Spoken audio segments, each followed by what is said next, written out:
Hey. Let's just hope I make it to 30. I was gonna make it to 81. You're at 91. I'm good. I do want to say just thanks to our fans that traveled to Nebraska. I didn't get a chance to say it in our post-game presser. There's a good amount starting on Friday when we arrived at the hotel to when we walked through the hotel to the bus riding in, and of course after the game, the way they kind of surrounded down in that corner was pretty cool. And with that, a special mention for this week. Obviously, we're getting closer and closer to a sold-out situation. I've been told there's a couple thousand student tickets, and as well as regular season regular admission. So the more we can make that place get crazy, and then obviously I'm not one to look ahead at all as well, but the Purdue game will be a senior game and our last home game of the season. So anybody that wants to get into that mix, we'd love to have you here with us and put a huge emphasis on that. A couple medical updates. Josh McCray, I think, he was cleared for the game. A lot of you asked a question. I think coming out of it, he felt good. Talked to him last night, so he'll have a full week of preparation, feel good where he's at. A couple of our tight ends, Mike Marcase and Tip Ryman, both should be cleared and with us here midway through the week to get where they need to be on Saturday. So from a pure medical standpoint, should be full go on Saturday for Michigan State at 2:30. Excited about that, where they're at. It continued to see just a lot of good things coming off the field, probably here in the last 24, 48 hours between Bret and I. I've had several people from national awards. I've had a lot of guys on these award lists, right? So I've developed personal relationships with people that are involved with these, and the things they're saying, the questions they're asking. To have 4 players up for national awards, obviously Chase for the Heisman, just in the last, literally last 24 hours from ESPN and other groups that promote and organize that award, reaching out for information, footage, verbiage. It's a positive sign in the right direction. So Chase Brown for Heisman and every other award, I'd scream as loud as I can. I think he's playing at an extreme high level. And then last week at this press conference, I talked about Spoon being announced as a finalist of 12 for the Thorpe, and the way he's playing against the competition he just played against, to have a matchup contest, him and Quan kind of to double share against Palmer was really something to watch on Saturday, but really special to watch Sunday on film. Spoon is playing at an extreme high level, and then to have Johnny Newton continue to do what he's doing. I think this week the Bednarik Award comes out, and I think that have that those 2 guys should be on that top 20 list. I hope that comes out in favor of those two guys on the same team playing at an extreme high level, and then Palcho as well to have the recognition with the starts, but also to be on the Outland Trophy watch list is really cool to have 4 players in that position. So our guys will continue to focus on their job. There's nothing we can do about anybody else except for the ones that we have and the ones that we coach. Really excited to play Michigan State. Obviously a team that's had some transition this year from their season a year ago, but the games, they've been in the games here as of late, especially Michigan last week. That was a hard-fought game. I know it got a little bit skewed at the end, but 2 teams battling it out. Got a tremendous amount of respect for what they've done. I think the fact that to go through the success they had last year and to have the battles that they're going through this year, I'm sure at the end here is going to get one of the toughest competitions we've had here in our stadium. So need everybody there to support us. A lot of really good players, a lot of good coaches, and excited about the opportunity for Saturday. So with that, I'll open up for questions. Bret, you guys have really dominated in second halves this year, time of possession, points. What do you credit that towards? I give a lot of credit to our strength and conditioning department. Tank and I sat down before the season, before the summer even started, and made a pretty, I think, big decision to really increase the running, the overall conditioning, speed. Our players talked about it all summer. Every time I got around them, Mr. Spoon being one point, he's like, "Coach, this is getting a little bit silly. You got to have a talk with Coach Wright." And I distinctly remember that day, and I think about the rewards of that now. Tank and I meet on a weekly basis. Kind of a fun day today. Actually, yesterday on Sunday, we started an 8-week conditioning phase for our development roster that the summer is usually when you have your most gains. So one of the things we do in our program is we actually have 2 summers. The other one starts in January. It's a little bit different, right? They go through an 8-week training program before we start spring ball. But this year, because we're afforded the luxury of playing in postseason competition, we added a 3rd summer into our calendar. So we started yesterday with an 8-week training program that takes our focus on our Devo guys, on a heavy emphasis on developmental lifts on Sunday, Wednesday, and Friday. specifically after our 2 practice days on Tuesday and Wednesday, so they can really focus on physical development in the weight room. We might ask guys to add 15 pounds, we might ask guys to lose 5 pounds or 15 pounds. So I think that has a big part of it, what we did during the course of the summer, and then just the way our guys prepare and the way they take care of themselves. One of our last things when we walk out the door, we talk to them about a variety of different things, but you know, they have to basically put the team first walking out the door. So it's the last thing we talk about when they come in the building is put the team first. It's the first thing we talk about when they leave the building. And by that, it may mean, you know, that if you're a guy that's had hydration issues, you need to hydrate more during the evening and before the building, before you walk in on Tuesday morning's practice tomorrow. It may mean that you may get 2 more hours of sleep rather than 2 more hours of game, you know, video games in the evening. I think our guys are wired into what we do today not only affects what we do on Saturday against Michigan State, but hopefully will have the same effect when we play Michigan and Northwestern at the end of the year. So a huge awareness factor by our guys, I think, to take better care of themselves because they're playing well in the second half for sure. Coach, when you get a comfortable lead, you've been able to kill the clock on the opponents.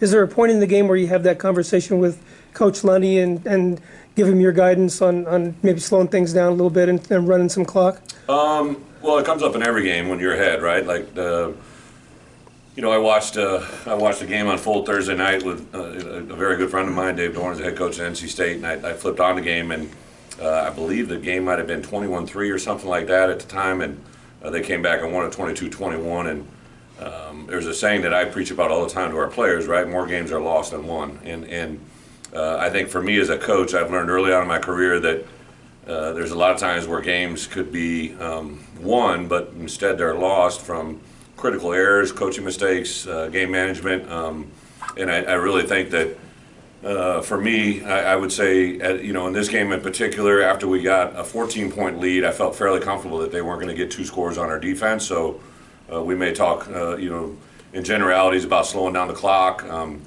Barry is so intent and so directional in his play calling and his management of the clock. We've seen that all year. Tommy's really become engaged with it. I did have Tommy in a meeting yesterday, and I said, listen, you know, at some point you went 20 of 22. You set an all-time NCAA record in Memorial Stadium for completion percentages, and I know it can get frustrating, but what we need to do in the win in that game was just to make sure that we didn't give them a freebie, give them something that when our defense wasn't on the field.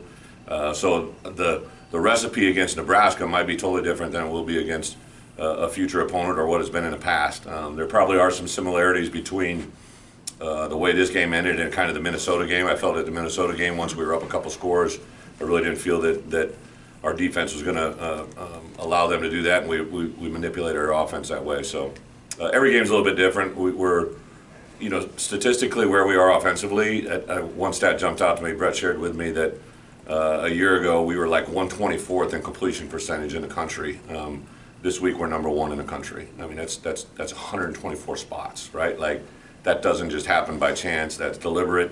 Obviously, there's a quarterback involved there, but there's also a play caller. There's all the same receivers, all the same running backs, you know, all the same coaches, other than obviously the offensive coordinator. So, a lot of positive things about our offense to get excited about. Coach, on Tuesday, the college football playoff standings come out. Yeah. And you'll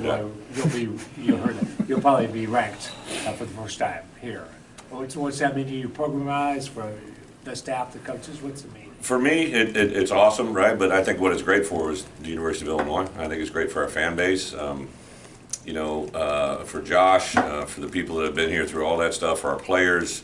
I saw a great quote from I don't know if it was Sid or Chase, but one of them asked about, you know, the value of where we're at right now, and he said it's a lot different than my freshman year, right? A lot different, and you should just enjoy the moment. I thought it was incredible. Sid got interviewed on the field right after our game, right?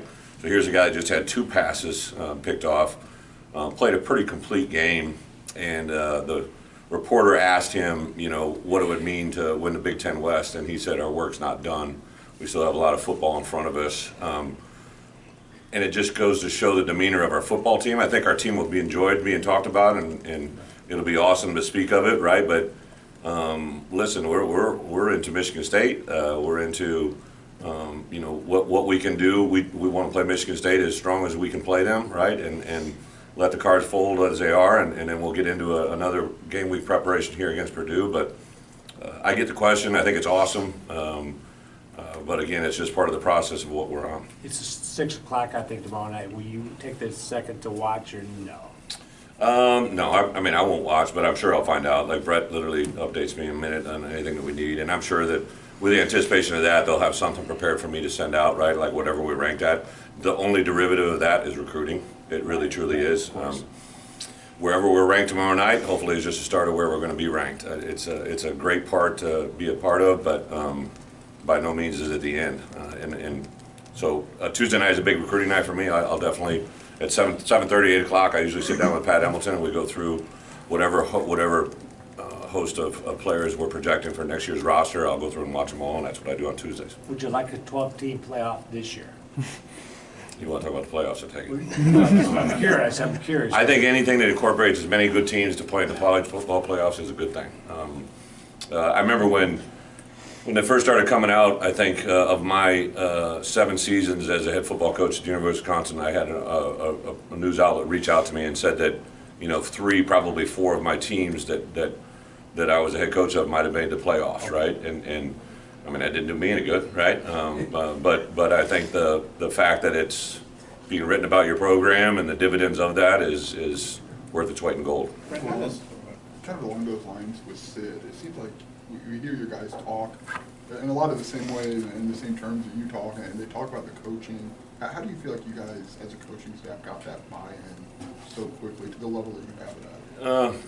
It's a great question. I did say early on to our coaches, like when we go into staff meetings, I would say every conversation you have with a player is building a relationship, right? I don't care if it's hello in the hallway, I don't say if it's goodbye walking out the door, if it's a coaching point in the classroom, if it's a coaching point on the floor or on the practice field. If you're a defensive coach, if I'm Andy Boo and I say something to a guard that blocked one of my linebackers in a positive way, I don't ever want my coaches to coach the other side of the ball negatively, but they can coach all they want positive-wise, right? Like, so every conversation they have, you're building a relationship, and I've said that literally from day one. And for me, the greatest indicator of coaching is when not only do your players regurgitate what you say, but your opponents back up what you say, right? So I've made a habit the last 4 weeks of incorporating usually what a head coach says about who we're playing, right?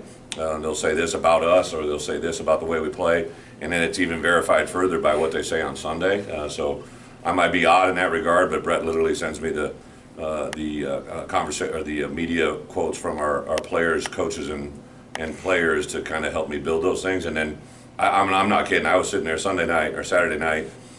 We got back about 9:30 or so. I was able to put my girls down, sitting down. My wife loves to watch the Final Drive on the Big Ten Network, and to hear Sidney say that, I hadn't seen that, right? Like he looked like kind of a movie sitting there with the hair flowing and the headband, and he literally took that. I couldn't have said it any better, and I don't think he was making it up.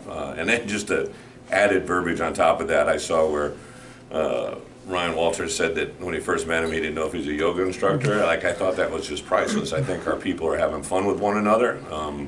The interaction between our players and coaches is at a level that's unprecedented for me. Coach, have you ever been in a situation as a head coach where there were off the field distractions, and how does a coach handle that to make sure it doesn't spill over to game day? Yeah, I don't know. I'm sure I have. I get amnesia once in a while. I remember last week somebody sent me a thing where I said we hadn't played at Nebraska, and I got reprimanded because we played at them. I remember the second game against them that year. I don't remember the first. But I think when you're in these moments, we can learn from them, right? Like, I literally was not oblivious to the fact of what started to get reported on Saturday night, and I knew it having a huge effect on my team. I know what Coach Tucker stands for, a tremendous person, and we recruit against those guys, so just kind of a sit back and observe. I think we definitely, as a teaching moment, we go to Michigan in 2 weeks, right? So there's things that I'm filing away right now that I'll bring up that week when that moment comes, but I think we do try to, coaches, minimize what our outside voices are saying to our players, but the bottom line in today's world, you can't, right? Like, I can say and control what's been preached to our players in the building, but what's being said to them outside of it, you got to learn for them. Like, it's like literally, it sounds like a silly thing, I mentioned it earlier, but walking out the door, there's 4 things to do when they're walking out the door, right? And one of the last one on walking out is manage the outside, right? So that means like all of those things that are coming at our players that I can't control, they have to handle and manage it, and they do a really good job. How do you know Isaiah will evaluate himself off of Saturday where he did so many special things and a couple of things he probably doesn't ever want to do again? Isaiah Williams? Yes. Yeah. Well, Isaiah, it sounds silly, right? But I mean, he's really, truly a year and a half into playing wideout and at a high level. I don't know if I remember any play at this point in his career where he had that same exact moment where he's trying to put a move, open space, loses control of the football. All I did is I just hugged him walking off, said, "Hey, need you back." I think we point out the positive things. When he's turned his routes into speed, he's outrun everybody on the field. I'm going to tell you, Chase Brown deserves the Heisman for a variety of different reasons, but what he did on that first scoring drive, where he slowed down and bumped, like if you're an NFL coach, right, and you want a running back in your program, to show Chase Brown slow down and bump the initial defender just enough so he knew Isaiah could outrun him, and then he took off and ran for the second one, that's like unprecedented. Like I promise you, I love Corey Patterson. I think he's a great running back coach. He's never read a double bump, open spaced blocking drill, right? Like that's just pure instincts in a football player. I want to take that plug there, but Isaiah, he learns off of everything he does. I know Sunday I grabbed him and said something. The best is yet to come for him, so I'm excited for him. Barry said, Tommy just kind of just in total control of what he's doing offensively. Mm-hmm. When did you get a sense of that? Was that an immediate thing, like Tommy walks in the door and he's in control? Well, I would say there's great indications literally from our first phone call on. I'm a big believer in first impressions last a lifetime. I remember my first call with Tommy. I remember the first time I watched his film.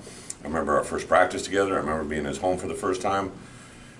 He's just so, he's engaged with getting better. He's got a good personality. He gets pissy when it doesn't go right, and he's kind of mad at himself, but he'll get mad at the situation too. He's demonstrative. I would tell you the thing that was really cool, I believe, was the first touchdown drive. Obviously, Isaiah took a catch and run for about a 4-yard pass play and turned it into statistically a 45-yard plus touchdown play. And the way the two linemen ran at Tommy, like you don't do that if they don't love your teammate, right? And Tommy has a tremendous effect on our locker room. Statistically, now I saw today he's getting one of the Elite Eight for the Danny O'Brien this week. He's one of the best quarterbacks in college football in their eyes. For me, he's one of the best I've been around, and keeps getting better every week. When you win the Big Ten Coach of the Year award, where is it going to be, in your home or your office? I'm just going to try to win on Saturday, and anything that happens as a byproduct of that is a good thing for everybody. Was there an in-game deal with Pat Bryant injury-wise, or was guys like Casey just doing so well that George wanted to roll with them? Yeah, no, PB has been probably one of the most impressive players on our roster, to be quite honest. If you look at the very first play of the game, he's in there digging out a block. Like if you remember the opening play of the season, Pat Bryant is a very unique individual. So I've said this all along, right? Like we inherited some really good players. He was obviously a player coming in that they had recruited. He was signed before I got here, and just was really impressed with his demeanor a year ago. But then George McDonald, the reason I hired George wasn't because he's a former player here. I hired him because I thought he's the best wide receiver coach in the country, and he has continued to show that to me with the numbers they've shown out this year. And Pat is a guy that I saw could take coaching. George is hard to play for, right? He gets after you. He's engaged. He pushes you to make you better every day, and Pat just buys into it 100 times over. He's made some big big receptions. He's made some incredible blocks. He does a lot of selfless things. But I think as a whole, when we kind of, to your point, when we got into some maintenance with the clock, I said, let's just rotate our people through. I don't need 14 guys. I don't need one guy to take 14 plays in a row. Let's keep them fresh on the perimeter. We're running the ball. We're in a short-term passing game. Let's be smart about what we're doing. Let's win this game and get on to the next. Seth Coleman's made some One more for this. of the biggest game-changing plays this season. What's changed from kind of a slow start to where he's making as many big plays? Confidence is a very, very powerful tool, and Seth last year, I think he saw himself as OC to Isaiah to me, and Zeke was doing some good things as well, and then really this year came in with Zeke and Isaiah as being the two main guys, and then obviously Gabe's come onto the scene, but Seth has kind of been the alpha in that room, and then especially when Zeke went down, Zeke, unfortunately as well, had surgery on Monday, and incredible results, so we're excited about where he is recovery-wise. But Seth, I think, is really, again, I give Kevin Kane a lot of credit. Kevin has poured into him. He's really taken a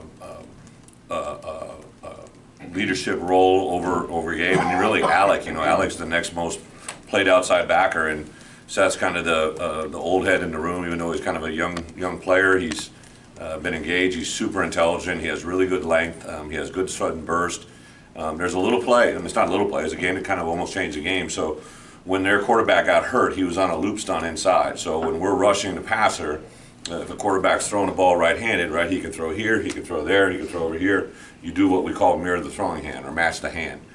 And so when Seth was coming from the inside, outside in over here, he's throwing his right hand, and he shot his left hand, right, which made the ball get deflected. If he shoots his right hand, which you'll see about 50% of the people do, quarterback's just going to throw the ball uninhibited. So there's fundamental football plays in a row there that are just Sidney Brown, right? So the play before, that play I'm talking about, Sid got the interception. The play before that, Sid's playing on the edge. This may be descriptive for you guys, but he plays with his edge, and he plays a great extension. He has a cat locked out, and he could fall in or fall out. He just shucks him, makes him a 3-yard tackle for loss, 2-yard tackle for loss, turns it into 3 and 11. Those two back-to-back football fundamental plays could have won the game. And those happen every day out there, right? That's what people don't, I don't know if everybody understands. Like, those games are won by fundamentals, and that's why we win games. Do you get to take the girls trick-or-treating, or, I mean, I know you're kind of busy. We are trick-or-treating today at 4 o'clock in the Are you dressing Smith as Center. a college Am I football dressing? coach? So this is Yeah. a great question. So Sunday morning, my oldest slept till 7:30, which was rare. So she's laying in bed, and then she came to crawl in bed with me and Jen, and my youngest was still asleep. And so I said, "Hey, you excited for Halloween? You hear you're going to come to the office with Daddy?" And we did this last year where they come to every office, and she's like, "Yes." And my wife is a big Olivia Newton-John fan, so our daughters are dressed up as Olivia Newton-John, who I'm sure they have no idea who that is. Kind of surprised my wife did, because she's a little younger soul as well. But I said to her, "What are you going to?" And she told me, and then she goes, "Daddy, what are you going to be?" I'm like, I hadn't prepared for this question, right?